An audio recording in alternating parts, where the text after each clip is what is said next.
এবার এক নজরে জেনে নিব জাতীয় পত্রিকার শিরোনামগুলো। প্রথমে আমার হাতে আছে দৈনিক প্রথম আলো। তারা শিরোনাম করেছে সংহতি এড়িয়ে ভোটার উপস্থিতি বাড়ানোই আওয়ামী লীগের লক্ষ্য। এক নজরে প্রথম দফার নির্বাচন নিয়ে তারা জানিয়েছে। আরেকটি শিরোনাম তারা করেছে টানা ৩ জয় সিরিজ বাংলাদেশের। আর পাবলিক বিশ্ববিদ্যালয় তবু ভূমিহীন গৃহহীন নিয়ে তারা একটি বিশেষ প্রতিবেদন করেছে। এরপরে আছে আমার হাতে সমকাল। তারাও করেছে লড়াই আওয়ামী লীগেই তবু সংঘাতের সংখ্যা, এটাও উপজেলা নির্বাচন নিয়ে। আরেকটি শিরোনাম তারা করেছে ৭ মে নিয়ে সংসদের প্রধানমন্ত্রী শত বাধা পেরিয়ে ফিরে এসেছিলাম। আরেকটি ব্যাংকাতে অস্থিরতা নিয়ে তারা শিরোনাম করেছে একীভূতকরণের চাপিয়ে দেওয়ার সিদ্ধান্তে হোঁচট।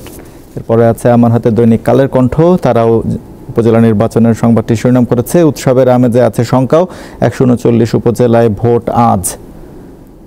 প্রধানমন্ত্রী নিউজ আরেকটা তারা করেছে IOM এর প্রতি প্রধানমন্ত্রী রোহিঙ্গাদের জন্য আরও তহবিল সংগ্রহ করুন। এরপর আছে আমার হাতে দৈনিক ইত্তেফাক। তারা সংবাদ করেছে আবারও বাজারের উপর ছেড়ে দেওয়া হচ্ছে ব্যাংক ঋণের সুদহার। এই ছিল এক নজরে দৈনিক পত্রিকার শিরোনামগুলো।